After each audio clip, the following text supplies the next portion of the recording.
Chapter 12. A Soul-to-Soul Talk. Surprise attack! Ugh! You fell off the wooden beam, this time rolling with the fall so you didn't hurt yourself as much. Seriously, who shouts surprise attack as they do a surprise attack? The bone which slapped your back wasn't a hard hit. Black was holding back. Didn't change the fact that you'd have bruises everywhere. Better, Ward. No need for monster candy for a twisted ankle this time. Would have been more impressive if you dodged it, though. Black said with a huff. He was dressed in gray sweatpants and a sweatshirt. You didn't know what was more shocking when he showed up at your door in it. The fact that it wasn't purple, or the fact that he was wearing clothes worth less than $50. It did fit, though, with the coach appearance he was trying to display.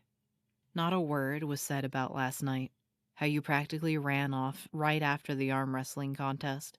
You could only guess Red gave him details behind the nickname said, and the skeleton was being nice enough to not bring it up. You attacked me from behind. How am I supposed to expect it? It's not like I have eyes in the back of my head, you said, shakily getting up and brushing your gym shorts. Because you were staring at the beam instead of your surroundings. Let's say you're running from an enemy. Are you going to stare at your feet instead of what's going on around you? I'm not sure if I can run across a beam without looking down. My sense of balance isn't great, you said with a sigh. Actually, what you wanted to say was your sense of balance was only at human ability. From observation, you knew a monster could run across the beam, climb the wall next, and do all the rest of this obstacle course without once looking at their feet. But Black probably didn't want to hear the "I'm only human" excuse, and honestly, you didn't want to start using it. Before you know it, you might start using the excuse even when it didn't apply. Well, at least you admit to your inferiorities. Did you seriously have to phrase it that way? Believe it or not, I was being polite. Now, go drink water and hydrate yourself, Ward. You have 5 minutes before we start again. Yes, sir, you said with a sigh, heading to the patio. Both of you were right behind the mansion where this mini obstacle course was set up. You were awakened at 5 in the morning to Black telling you to get ready. Considering you didn't get home until midnight with Red, you weren't at your best. You grabbed the water bottle next to a chair, taking a sip as you surveyed the setup. A beam about a foot above ground to run on, next to a wall which was 15 feet high with knobby handholds. Then you had ropes tied about 3 feet above ground which you were supposed to crawl under. Finally, a rope tied to a tree branch you were supposed to climb to touch a flag. So far, you only got as far as halfway up the wall with the surprise attacks. You were honestly a little surprised. You thought this would be about training you to fight, but you had to admit, Black had a good point when he explained the reasoning. Fighting should be the last resort for you, Ward. First, we train you to run from trouble, setting up obstacles which may slow down your escape.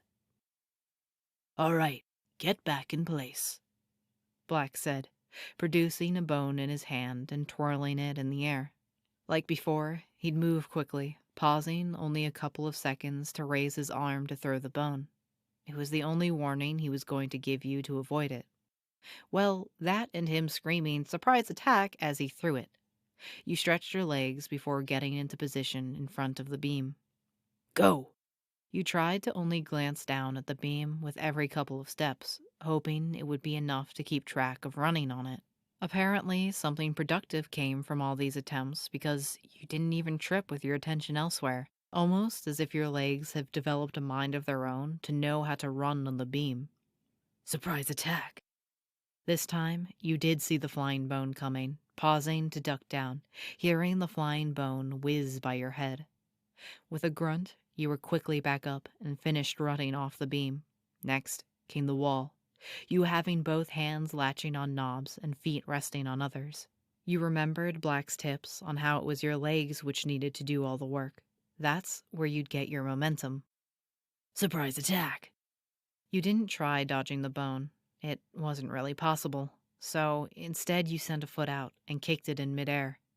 You heard Black give a grunt of approval as you sent the bone flying to the ground, then turning to continue your climb. You couldn't stop yourself from grinning. You never got this far before. When you reached the top of the wall, you took a second to survey what was below you and feel proud of how you finally got to see what was over the edge of the wall. Surprise attack! Which was your total undoing because this time you really didn't keep an eye on your surroundings. You didn't even know from what direction the bone was coming from, totally freezing in place. Flying bone made you lose a grip with one hand, soon followed by the other. Fuck, fuck, fuck, fuck, fuck, fuck! Fear rushed through you, more so than before, because to put it simply, you never fell from this high up before. The free-falling sensation made you lightheaded as you closed your eyes. Idiot! The word was shouted in your ear with Black's usual volume as large arms wrapped around you and pulled you against the stout skeleton's chest. You clung to him as the air rushed out of your lungs, very glad Black was not made out of real bone, or this would have hurt a whole lot more. The thick arms tightened on you, keeping you in a warm embrace which instantly felt safe. Idiot, idiot, idiot! The words whispered this time as Black kept his hold on you, hands going from one place to the other, patting you in places as if to make sure you were all there. Sorry, you said, shaking a little. You had gone from feeling proud to thinking you might die. The sudden shift in perspective didn't help your nerves. It's fine, Ward. Paps made the exact same mistake when I was training him, Black said with a sigh. There was a minute of silence as you both tried to process what he just said. You never heard Black talk about anything this personal. You never even heard him use Mutt's actual name before. Did he ever get to the end? You asked, feeling a need to respond. You heard a chuckle near your ear as the grip on you shifted, making you feel more comfortable being held against him. Only after I promised him a bottle of barbecue sauce if he passed, Black said fondly, his distant look a good clue that his mind was elsewhere. So, does that mean I get a reward if I make it to the end? You pulled your head back as he said the words, getting to see one of Black's eyes arch. His usual scowl was gone, a grin in place. One hand went from the waist to your bottom, rubbing it softly. You were suddenly aware of just how intimate a position this was. And just what sort of reward would you like? It didn't take a genius to tell he was drawing the wrong conclusion here, and it looks like Red wasn't the only one who was getting flirty. With a gulp, you asked your question while trying to ignore how good the touching felt. One night being escort free? What? The arms let you go, letting you fall on your butt. You pushed on with your explanation, getting the words out in a rush. There's this guy I'm interested in dating, and dating is normally a 2-person thing, not a 3-person thing. Well, unless it's a double date, then it's a 4-person thing, but I'd like to do the first type first. Stop babbling, Black said, scowl definitely back in place with hands on hips. You shut your mouth, hastily getting up. He was no longer looking at you, instead glaring at the wall as he grinds his sharp teeth. You could hear the molars scraping against each other. Fine. If you can pass this obstacle course, then you get one night alone with this guy. If not, though, you obviously are not ready to date. What does passing an obstacle course have to do with being ready to date? Spoken like a true baby bones. Dating is filled with dangers and promise of pain. I get the feeling dating in your world worked a bit differently compared to mine. And I get the feeling you won't be going on any date if you don't start moving. All right, all right. The bones were bigger this time, you were sure of it. And there was definitely more shouting, surprise attack being done, words sounding a lot more vicious. Still, though, after 5 more monster candies and a determination to get your reward, you found yourself touching the flag at the top of a rope. You slowly climbed down while breathing hard, feet landing on the ground as you looked up at Black. He didn't smile, but there was an upward twitch of his lip. I suppose you earned it. Go on your date tonight. I have something important to do anyway. Great! Wait, tonight? I mean, that's short notice. Then you best call him now. Black interrupted, before turning and stomping his way into the mansion. It can never be easy with that guy, you said with a sigh, turning to head to your cabin and grab your phone. Luckily, Brian did answer right away when you called. Hey, Brian, no, it's short notice, but how do you feel about dinner tonight? Sans, will you stop staring out the window? You're worrying me. Just watching how the training is going, bro, Sans said, as he saw the two of you separate from his cabin window. His hands itched to grab the hole in his head when he saw Black touching your butt in way too friendly a place. A lot of skeletons were getting friendly with you, and it didn't take a genius to figure out why. With Tiffany not around, you were now the human everyone wanted to get to know. He knew you were smart. You understood these jerks wouldn't give you the time of day if the girl was still here. But he also saw bit by bit, you were warming up to them. You weren't the type to stay angry with anyone, even if they did deserve it. And as one of your two best friends, he had to do something about it. Going for a walk, Paps. Be back in a few. Sans said as he walked out. Paps didn't ask to join, brotherly instincts letting him know Sans wanted to head out alone. Thinking of the skeletons who he should be most concerned about, Red and Blue came to mind. Blue because he was on the verge of going nuts, not that Sans was one to talk about being all there. Red because the skeleton was looking to be more friends with benefits than just friends. You weren't exactly the most experienced in bed, and he didn't want the edgy skeleton taking advantage of it. He sniffed the air, his senses sharper than even normal monsters, since they had to be used to hunt and eat. He found himself letting his cavity lead him to where the scents were strongest. Looks like today was a lucky day, because he was able to find both of them in the garage. What they were doing there threw him. The two of them were in the middle of lifting up a car engine out of your Honda by hand, bone arms flexing and sweating as they dropped it on the floor. Both were dressed in jeans and t-shirts, one blue and one red, sleeves torn off. Mind telling me what you guys are up to? Normally I wouldn't car, but that is my friend's ride. Sans said, getting rewarded a snort from Red. Blue simply turned and smiled, which for some reason worried him. No frowning, no moaning, no reaction at all to the pun.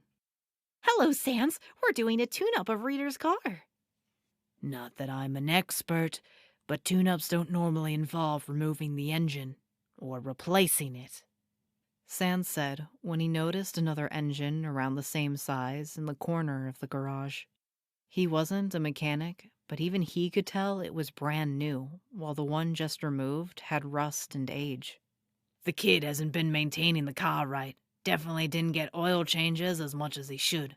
Cheaper to just replace the whole thing versus him spending a bunch of money to try to repair it, Red said, grabbing a rag to wipe the sweat off his skull. Well, it's damn nice of you to replace it. Can't help but notice all you guys are so nice to him now. He hadn't changed his tone, done anything to sound threatening, but both skeletons instantly tensed up. Sans had the feeling the sweat coming off their skulls now wasn't due to physical exertion. Crazy change in behavior here with your human gone, you know. The one you all soul-bonded with. 1 second you all kicked him out on the cold street and... I didn't want him kicked out. Blue's large body was shaking, hands curled into fists. I tried telling everyone it wasn't right. She said it was for the best and listened to her even though I know I shouldn't have. Seriously? Going to blame the bitch for all your treatment of him? How convenient. Sans growled, urged to grab his hole again, causing his fingers to curl.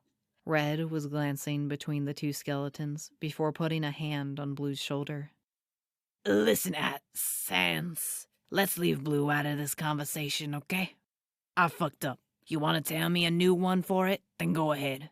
Blue here, though, suffered the most from this fuck storm. No need for him to be here. Red said, giving the shoulder a squeeze. Blue stopped shaking, taking a deep breath and patting the hand holding his shoulder. Sans felt himself undecided. Blue really did suffer the most, more than Reader from Tiffany's actions. At the same time, He had to make sure he protected Reader. No, I'm good. You're worried I'm going to treat Reader terribly when we get the others back.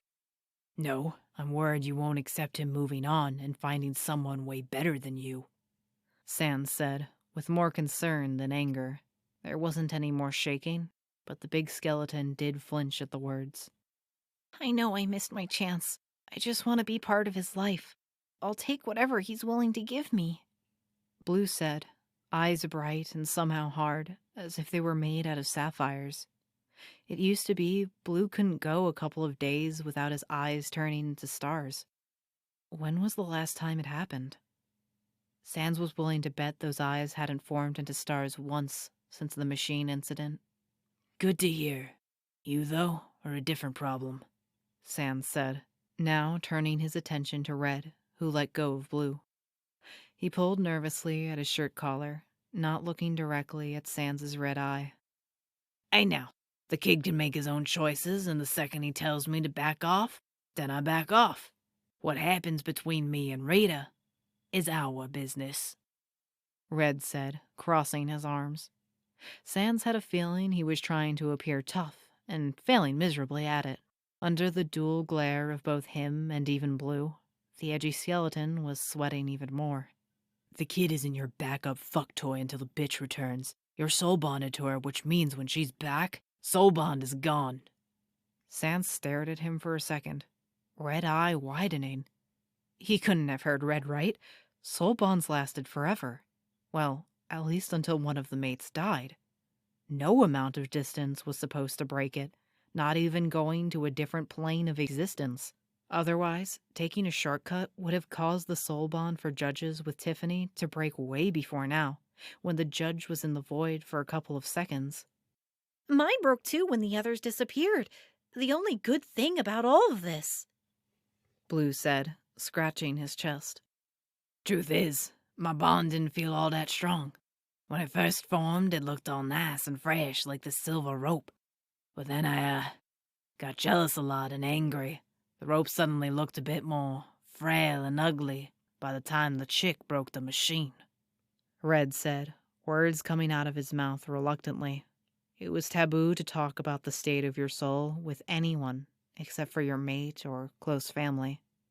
honestly, mine didn't even start out looking great. I think it's because Raider found us right as it was forming, and I realized I was going to hurt him, Blue said, nearly whispering the last words. Stars. Sans so wanted to be angry at him when he said that, but it was hard to when Blue looked like he was on the verge of crying. So, no worries about us hooking up with the bitch again, okay? When we do get everyone back, no way am I touching that skank. Red said, words ringing true. Maybe not, but your brother will still be bonded to her, and I want Reader to have as little to do with her as possible. Go find someone else to check out as a mate. He's off limits. Sans said, turning to leave as he saw the skeleton's eyes widen in horror. Looks like Red didn't think about how Tiffany was staying in the family, even with the bond broken. He wanted to say more, but he was distracted. He just realized something no one else knew. He found himself walking out of the garage, ignoring Blue's yell of goodbye. He walked straight to the cabin. He needed to talk to Paps about this. Needed to figure out what he should do with this info. Everyone around here, except for Paps and Raider, assumed he was stupid. Like the hole in his head made him less smart. They were wrong, though. The hole may have made him crazier, but not stupider. Tell that to his twin, though, who didn't once ask for his help in fixing the machine. Reader offered to put a good word in with the ambassador so he could get paid to help fix the machine when it was sabotaged. He turned the offer down, though, not really wanting to help get Tiffany back in their lives any sooner.